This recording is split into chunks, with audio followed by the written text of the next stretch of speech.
हमरे अनहार दिल के बलब अगर केहू जला सकेली तो यही लड़की बाड़ी। फेर का ठान लेहनी जी, अब तो साथ साथ मरब तो साथ साथ। का समझ लू के समझाएं? थोड़ा सा इंतजार करा, समझावे के भी मौका देहब।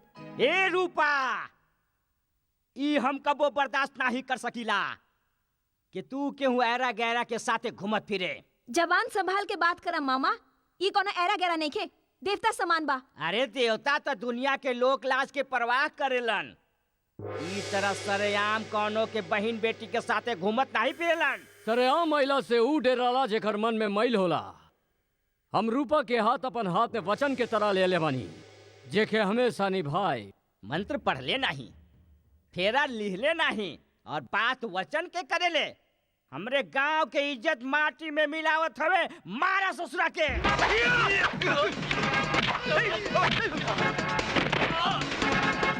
मामा जी अरे रे रे।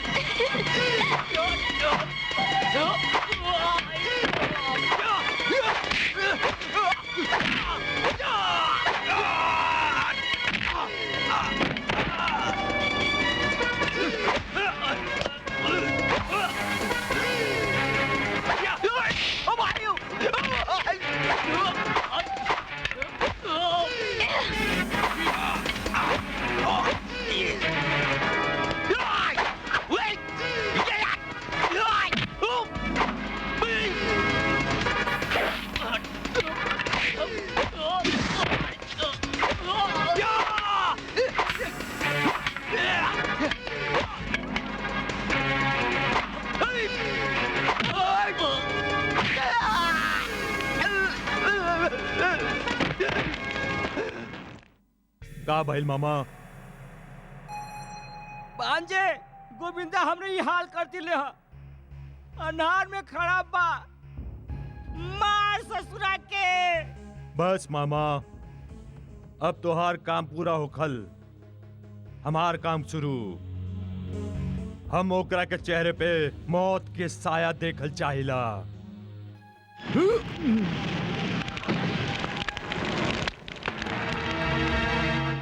अरे कौन हरे उ रावण जे हमरी पूछ पे आग लगा के अपन लंका के राख कइल चाहेला? गौतम, एकर सकलता एकदम गौतम से मिलेला। जौना के आगे आग अपन औकात खो देवेली, ई वही सागर पा। बूंद बूंद खातिर तरसावे वाला सागर नाही, रेगिस्तान होखेला।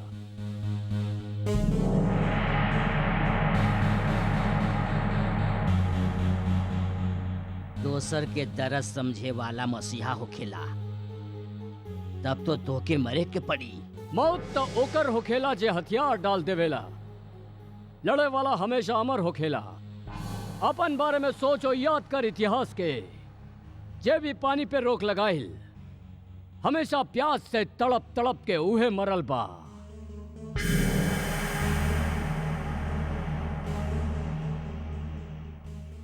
भांजे, हम तोहार लंबा उम्र के दुआ करत रहेनी, और ई ससुरा मौत के बात करत हवे, ऊ भी तड़प तड़प के।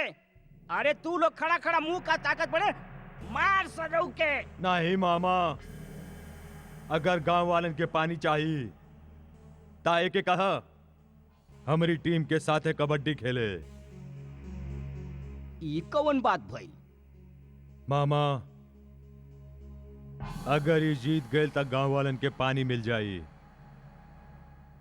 और हमके अमृत।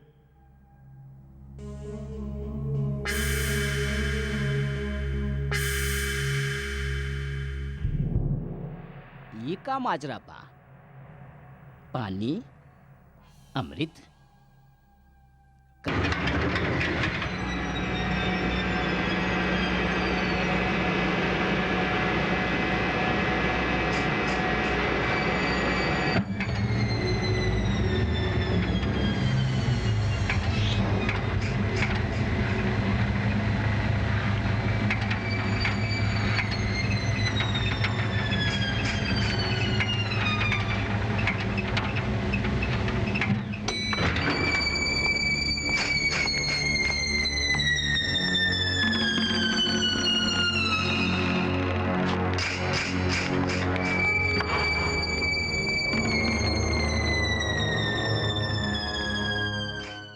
मामा जी हाँ जी, सब सामान तैयार बा?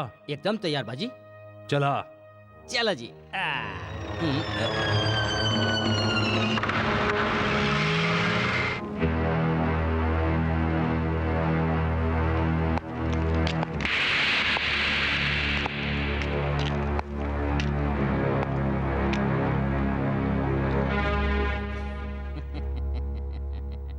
मालिक रहम करे, मालिक रहम करे, मालिक। अरे सत्यानाश हो के तो, अरे करम जली, अरे सागर बाबू के काम के बीच दखलंदाजी करे के तू हिम्मत कैसे कैलिस हैं?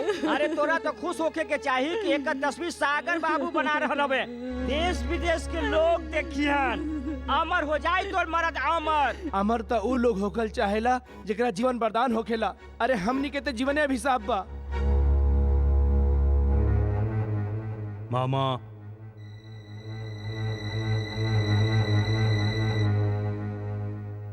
बचाओ, बचाओ। आपन शौक लगी जुलुम जिन करा मालिक, छोड़ दे मालिक, छोड़ दे। अरे सागर बाबू यहाँ के राजा हवन, इनकरे रियासत बा और इनकरे दिहल अन्न खा के तू सब जिंदा हवे और इनकरे शौक के परवाह नहीं करेला तू लोग हैं? ई कैसन बात बा? ई तो बहुत अन्याय बा और ये अन्याय हम नहीं सह सकीला। कान खोल के सुन लो, अगर केहू एको सब सागर बाबू के खिलाफ कहले तो एक जगह ओकरे लटका दिहल जाई। मामा हम एकरो चेहरे पर भी मौत के डर देखल चाहिला।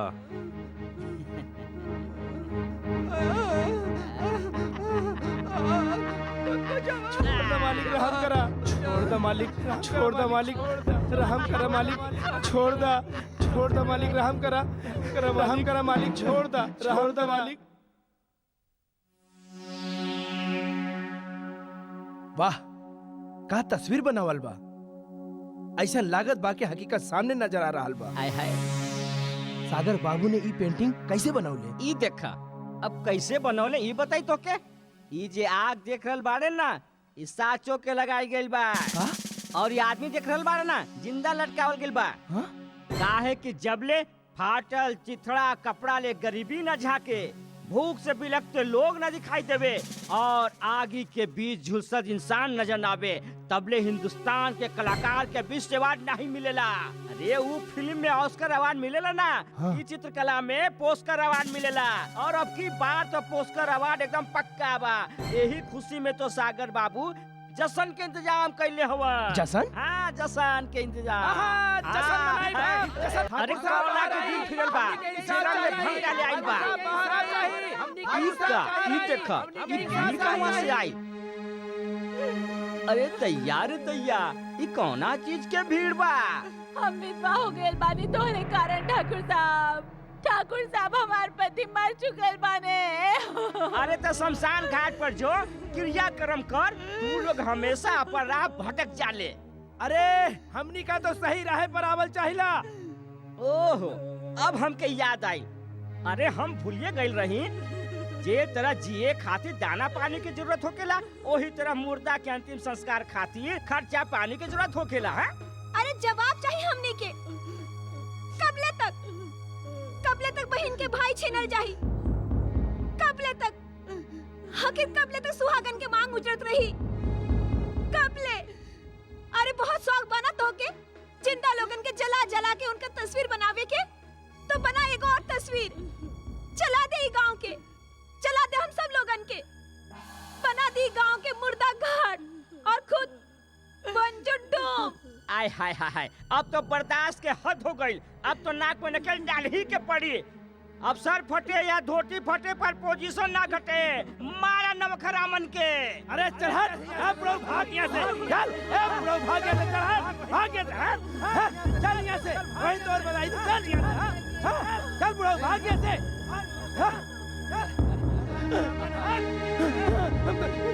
अरे बजाई दे, अरे न मारा मालिक हमको, अरे हमको छोड़ दे, हमको माफ कर दे,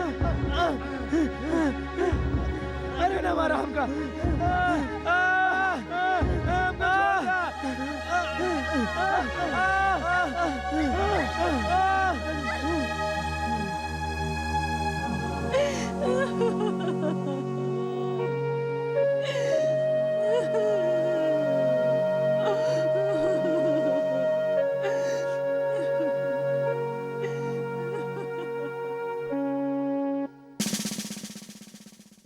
भांजे फटे तो फटे पर पोजीशन ना घटे। बर्बाद कर दिहनी मार मार के कावालन के। बाकी एगो बात समझ में ना आई, अबले जे लोग हर बात सर झुका के मान लेत रहे उ सर उठावल शुरू कर दिले और उ लइकिया रूपा चीखे लागल। मामा चीख के हम सिस्कियन में बदलल अच्छी तरह से जानेला। ऊ लइकिया के हमरे सामने पेश करा मामा। अरे बाप रे,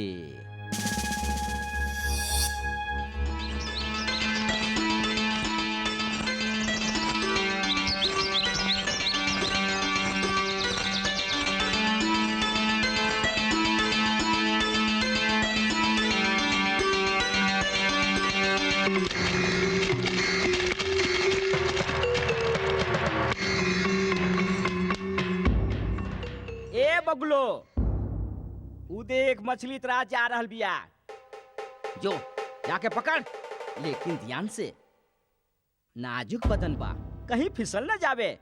और सुन, फटे तो फटे पर पोजीशन ना घटे, जो।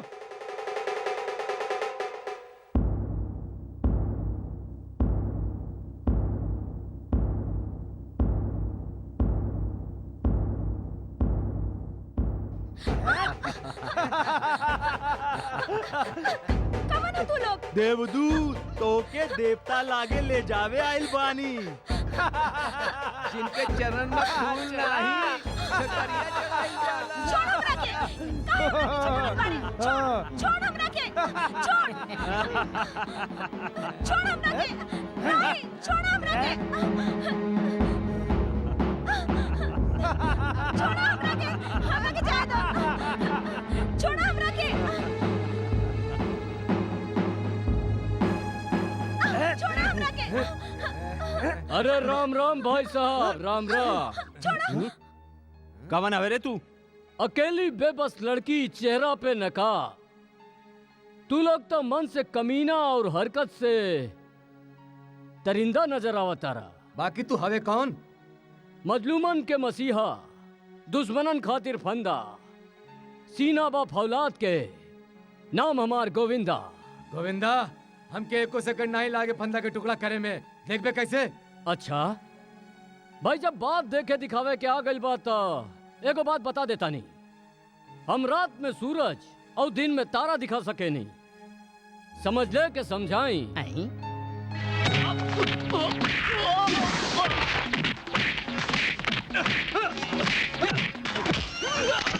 अरे दैया, अरे दैया, ई ससुरा दो पाटन के बीच गेहूं के साथ घुन कहाँ से आ गई?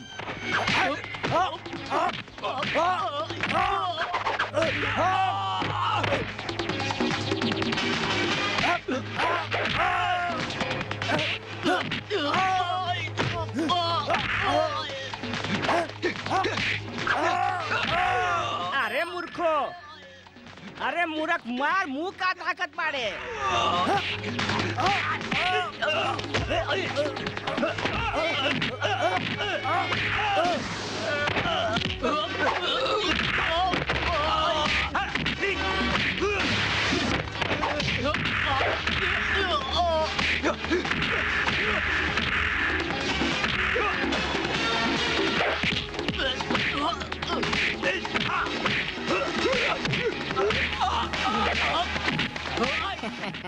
बिना कारण मुस्टंडन के बीच में आ गई, पीट रहल बा सराऊ।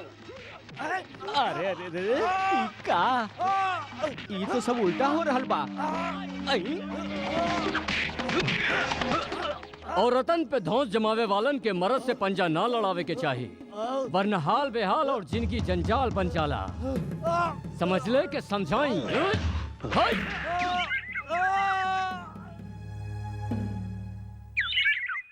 कमाल बा, चल गईली। न शुक्रिया, न थैंक यू, न धन्यवाद। खैर कोनो बात नाही, फर्ज कबू शुक्रिया के मोहताज न होला। पर का बताई चेतक, जात जात ससुरी हमके करंट मार गए। धीरे का झटका बड़ा जोर से लागल। तो के लागल? बस जौन सागर के कदम तले पड़े वाला पत्थर भी सहम जाला। वही सागर के आदमी हो तू लोग, फिर भी मार खा के चला आइले। मामा हाँ? कौन हूँ? नाही मालूम भांजे, नाही मालूम, पहला बार देखले हई। हमके तो लागत हो कोनो दोसर गांव के हो की। तब पता लगावा, ढूंढा ओके।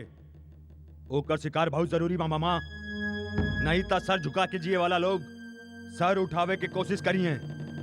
ढूंढा ओके।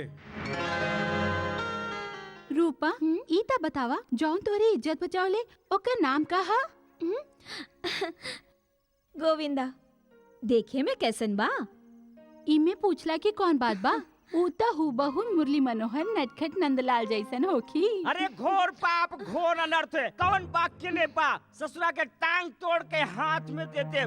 अरे दिन दहाड़े हमरे गांव के बहू बेटियन के इज्जत पे हाथ डालस, वो हमरे होत हुए। कहीं वो तू ही ता न रहला? आई हमरा पे इल्जाम? इले डंडा, और इल्जाम लगावे से पहले हमरे सर पे मार मार के हमके खत्म कर दे। अरे कैसन बात करेली से? हैं?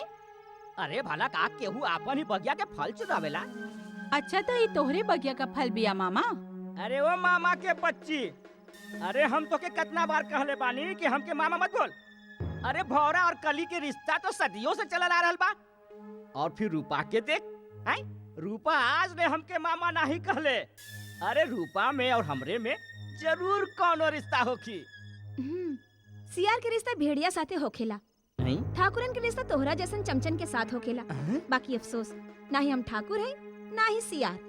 ये खातिर तोहरे और हमरे रिश्ते में तो कोनो गुंजाइश ही नहीं है। जो मामा कहूँ और जो।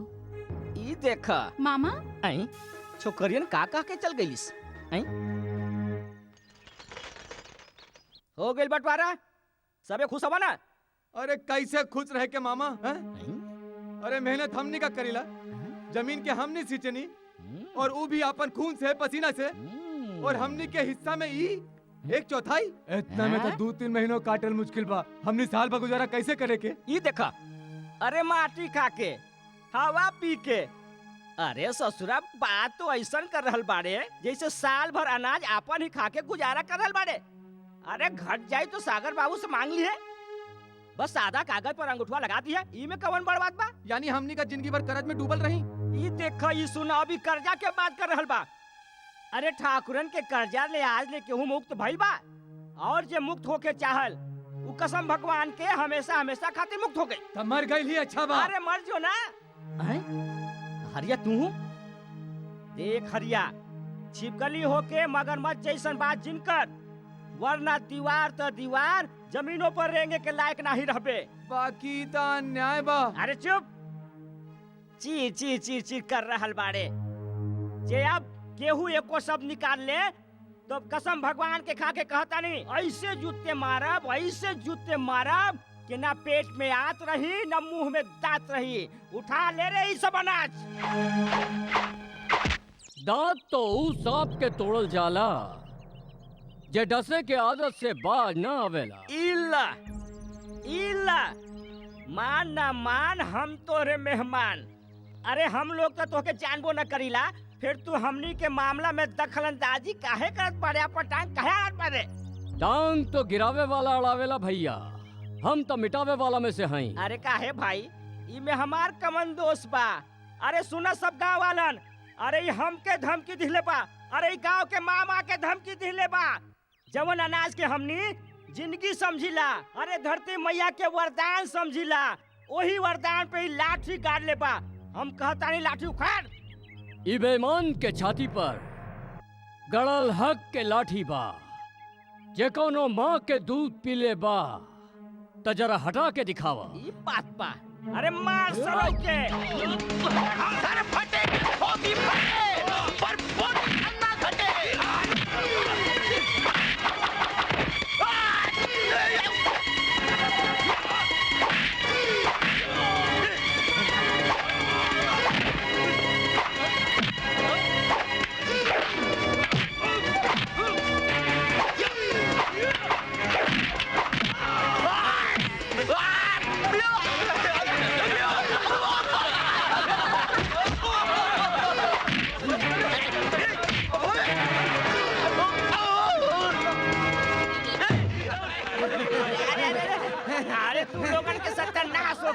बहुते भारी बा भाई।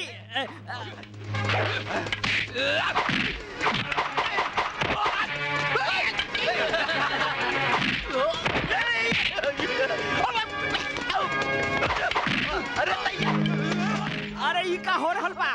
अरे मुस्टंडर मार खात पड़े।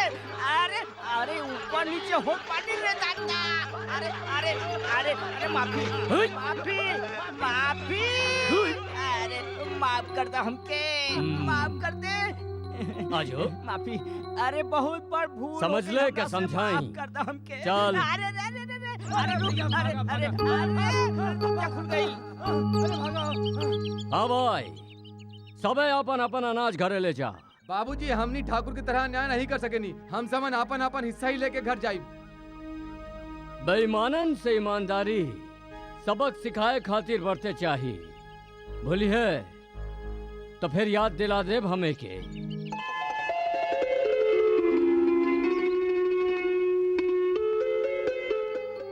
ई कवन अजनबी रहे, एकरा तो पहले कब्बो ना देख ले। गोविंदा जौन जंगल के रास्ते में गुंडन से हमारी इज्जत बचौले, गरीबन खातिर लड़े वाला इंसान हम पहली बार देखतानी। माई, गरीबन खातिर लड़े वाला के इंसान नहीं देवता कहल जाला। रूपा, देवता के भी कबो पुजारन की जरूरत पड़ जाला। तू ये जिम्मेदारी निभा लेना। जीत करता के तू समन लोगन के गोली मार दी। जाऊन आदमी तू लोगन के दोबारा मारलस, ओकर कटल से लावे के बजाय आपन चेहरा पर घाव के निशान लेकर आइल बड़े। अरे भांजे कौना के शौक बा मार खाए के? उ ससुरा बहुते मजबूत बा। मामा, दुश्मन के तारीफ हार के पहचान होकेला। मालिक, बड़े मालिक के फोन आइल बा। कौन बड़ मालिक? सबसे बड़ हम हईं, जो आई जैसे। जी मालिक। हाँ बोली। हम तोहार बाबूजी बोल रहल बानी। कौन बाबूजी? कैसन बेटा? तोहार नाराजगी सही बा। देखा, गौतम तोहके बहुत चाहेला। बचपने में चल गईल रहे, अब लंदन से वापस लौट रहल बा। तो से मिले खातिर वो बहुत बेचैन बा। हम चाहेनी तू अपन बड़ भाई के इच्छा पूरा कर दा। हमारी बात सुना, सौतेला रिश्ता मोहब्बत खातिर नहीं, हमेशा नफरत खातिर होकेला। इस सिर्फ तोहार भरम बा। हमके विश्वास बा कि जब तू ओकरा से मिलबा तब तोहार नजरिया बदल जाई। हम तोहार इंतजार करतानी, जरूर अइया।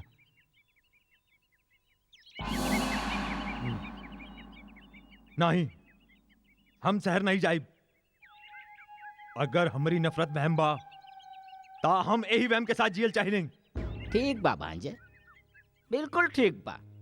बाकी एगो बात है, फन उठा के डसे वाला सांप कबो न कबो कुचलल जाला, और जोन सांप फन झुका के डसेला ओके केहू कबो नहीं कुचल सकेला। अरे दुश्मनी निकाले खातिर दोस्त बनल बहुत जरूरी बा, और पीठ में छुरा घोपे खातिर गले मिलल बहुत जरूरी बा। भांजे, हमारी बात मान, तू शहर चल जा। अरे तोके पूरे जायदाद के मालिक बने के बा। और उ गोविंदा?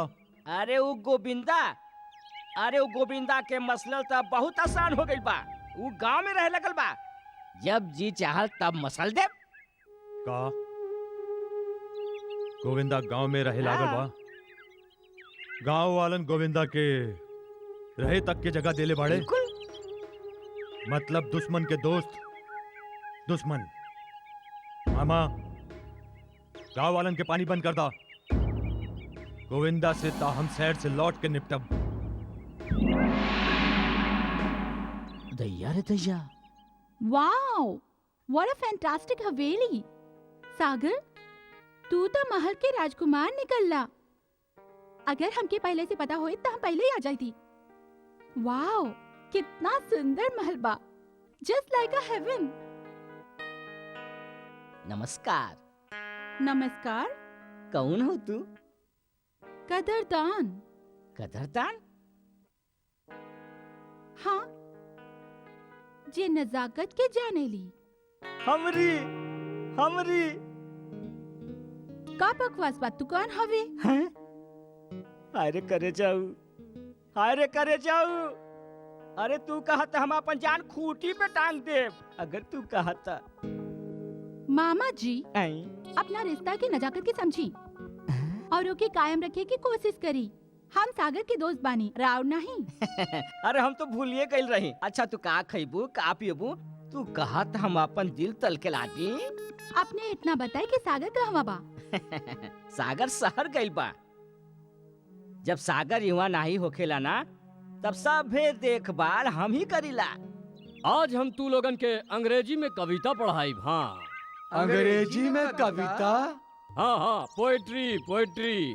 बोला, Jack and Jill Jack and Jill went up द हिल। वेंट अप द हिल। हिल हिल भाई हिल, हिल। अरे हिल भाई हिल। हिल। अरे बुढ़बा, अरे हम यहाँ अंग्रेजी में हिल बोला तानी और तू लोग हिंदी में हिलत जाता रहा। हिल का मतलब है पहाड़। हाँ बोला। काहे पढ़ा दिया ला अंग्रेजी सबन के, जरा हमरा के भी तो पढ़ा दा। अरे तो के हम कहे के अंग्रेजी पढ़ाई भाई? तू तो पीएलटी बाड़ू, बात बात पे मारेलू पलटी। ई ससुरी करंट मारेली। करंट मारेली?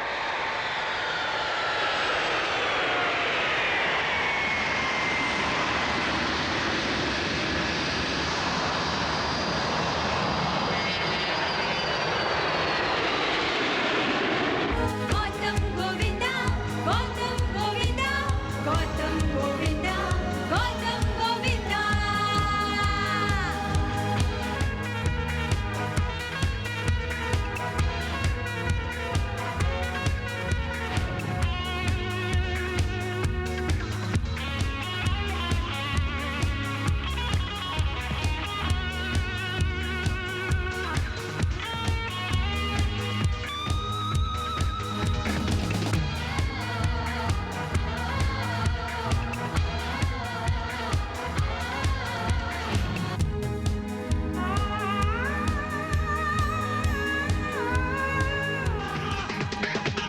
अगर राउर बात बाबूजी अरे आवा आवा गौतम कैसन बेटा बानी आवा। रहुआ? जियत रहा बेटा। पैर छुआ?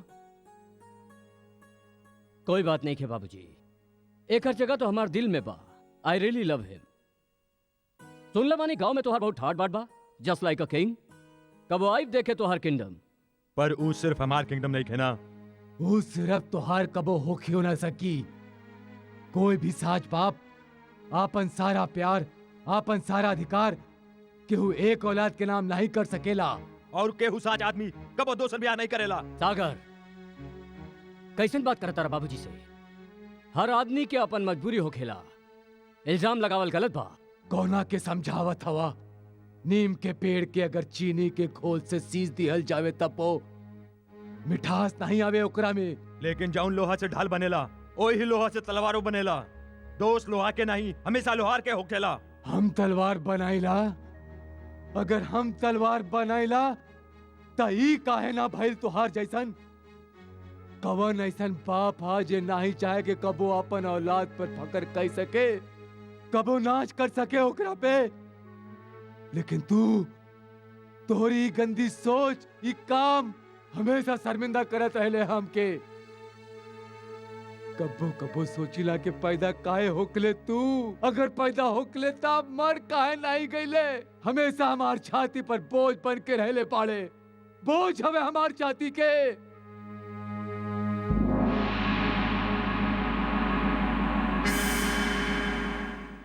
अच्छा तो ये फैसला तू पहले ही कर लेला? और अब पहली नजर में ऐसा करंट लागत कि हम समझ गई नहीं।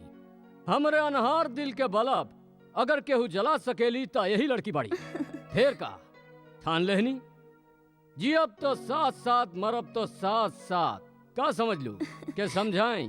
थोड़ा सा इंतजार करा, समझावे के भी मौका देहब।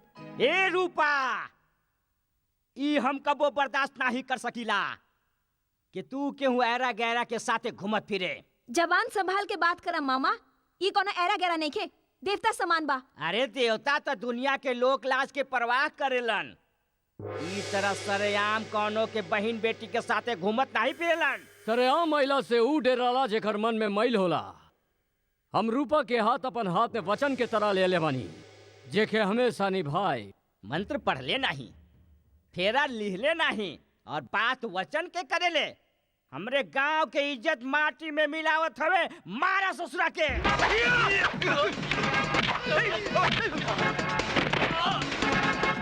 मामा जी। अरे रे रे।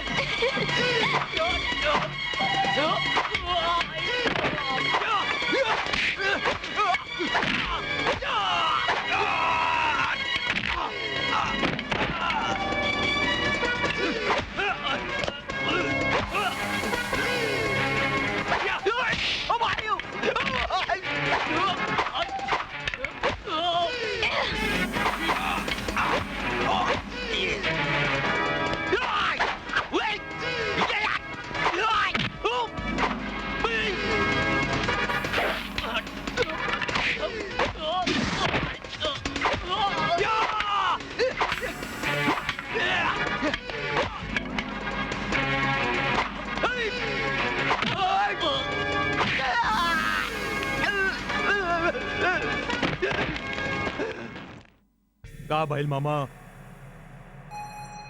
भांजे गोविंदा हमने ये हाल करती ले अनार में खड़ा बा, मार ससुरा के। बस मामा, अब तोहार काम पूरा होखल, हमार काम शुरू। हम ओकरा के चेहरे पे मौत के साया देखल चाहिला।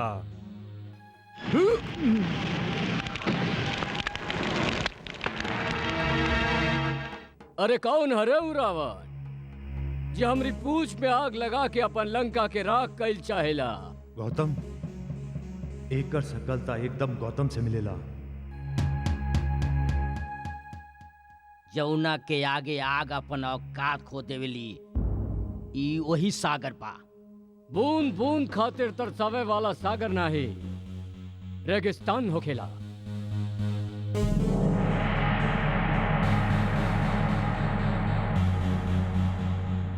दोसर के दर्द समझे वाला मसीहा होखेला, तब तो धोखे मरे के पड़ी। मौत तो ओकर होखेला जे हथियार डाल देवेला। लड़े वाला हमेशा अमर होखेला। अपन बारे में सोचो, याद कर इतिहास के। जे भी पानी पे रोक लगाइल, हमेशा प्यास से तड़प तड़प के उहे मरल बा।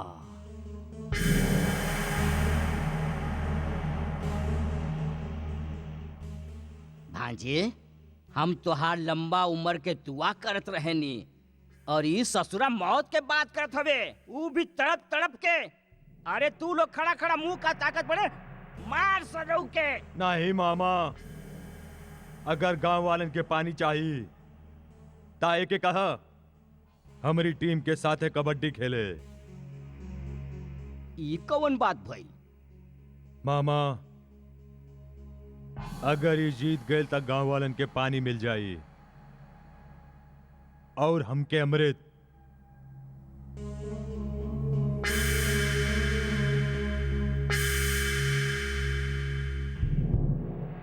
ये का माजरा बा?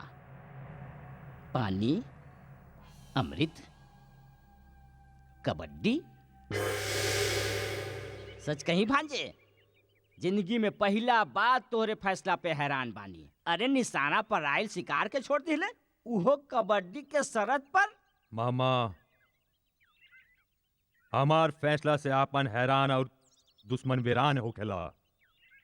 अरे तो समझा के बर्बाद हो ही गई। अरे वो पिछला साल वो नगरी गांव से कौन ससुरा आयल रहे, का नाम रहे ओकर? जगजीतवा। अरे जग जीते चलल रहे। अरे हमनी के टीम से पाला पड़त ही चलना तो दूर के बात रेंगू के काबिल ना रहल है। अरे हमनी के टीम के बातें कुछ ऐसा बा, सबके सब मुस्टंडा कबड्डी कबड्डी कबड्डी, जे दिखावे ला जलवा। अरे आज ले नहारल हवे और नहारिए, और फिर गोविंदा के साथ देवे कवन आई माई के लाल मैदान में कौना के समत आई बा। खुद डूबब सनम, साथ तोहके भी लेके डूबब। जौना में हिम्मत होखेला ना, ओकरा के लहर तो का भंवर तक डुबा न सकेला। अरे आग में कूदे वाला के ना हिम्मत वाला नहीं, बेवकूफ कहल जाला। खुद त जीती नहीं, साथ में हमनियों के मरवाई।